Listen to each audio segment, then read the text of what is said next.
आलेले आहेत. 6 चेंडूमध्ये 10 धावांची गरज आणि अँगल जबरदस्त मारतो हा चिकना बॉईज. चिकना boys versus Nilesh. Handsome boy जबरदस्त गोलंदाजी करतो आणि जबरदस्त षटकार झेल होतो की काय विजयच्या हातामध्ये आणि सुटला. हा कॅच सोडलेला आहे, तुम्ही मॅच सोडलेली आहे आणि ते रन आउट होण्याची पण शक्यता होती. जिथे विकेट जाईल तिथे विकेट नाही दिला आणि तिथे 3 धावा दिल्या. चिकना बॉय टर्न केलेला चेंडू, एक धाव कंप्लीट. दुसऱ्या धावाच्या नादामध्ये आउट होईल का काय आणि 1 धावामध्ये समाधान. 4 चेंडूमध्ये 6 धावांची गरज. अट्टीकडीचा सामना, फायनलचा सामना ग्रँड असावा तो असा असावा. बॉल काढायचा चिकना बॉईचा नेक्स्ट चेंडू आणि फुलटॉस चेंडू आणि कॅच होतो की काय आणि जेल टिपलेला आहे आणि हा कॅच नाही मॅच घेतलेली आहे असे वाटतं. आणि 3 चेंडूमध्ये 6 धावांची गरज आणि निलेशच्या जागेवर कोण येईल. 2 चेंडू काढायचा.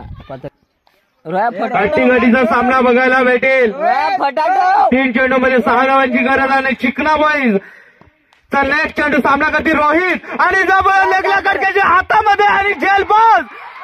हाही गडी बाद झालेला आहे आणि इथे मॅच गेली की काय आणि इथे रिया वॉरियर्स पहिल्यांदा अंडर प्रेशर मध्ये आणि रोहितची जागा घेण्यासाठी सन ऑफ गणेश तुषार आलेला आहे आणि तुषारने षटकार मारला तर गणेश वरट्याकडून 1000 रुपयाचे पारितोषिक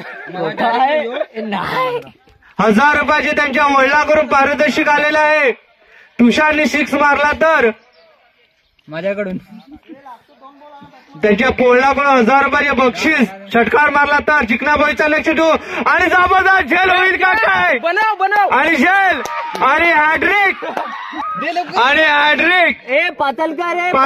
चिकना बॉईजने हॅड्रिक मारले आणि कमबॅक करवला आणि किशोर नॉन स्ट्राईकला राहून काही करू शकत नाही, फक्त बॅट खालती आपटू शकतात आणि षटकारांच्या बादशाह ग्राउंडवर मिस्टर टांडेल.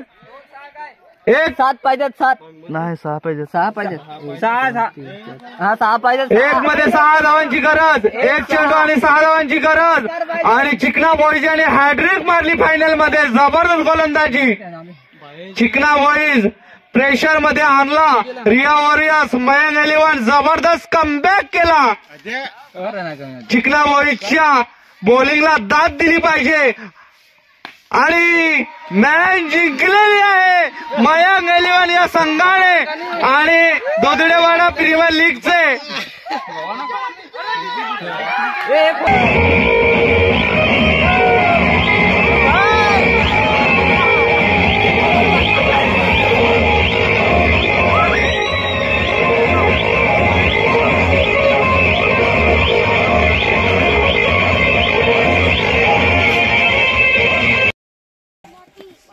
कोच आहेत शैलेश मालकरे यांना मी एक प्रश्न विचारेन.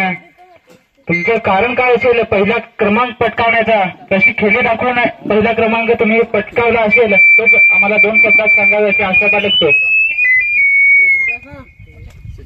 खरोखरच माझ्या मयंक 11 संघाने खूप खूप प्रयत्न केले आणि सगळ्याच टीमने चांगले परफॉर्मन्स दाखवले, याचा मला खूप आनंद वाटतो. असेच पुढच्या वर्षी सुद्धा खेळत राहा आणि आपलं नाव मोठं करत राहा. थँक्यू.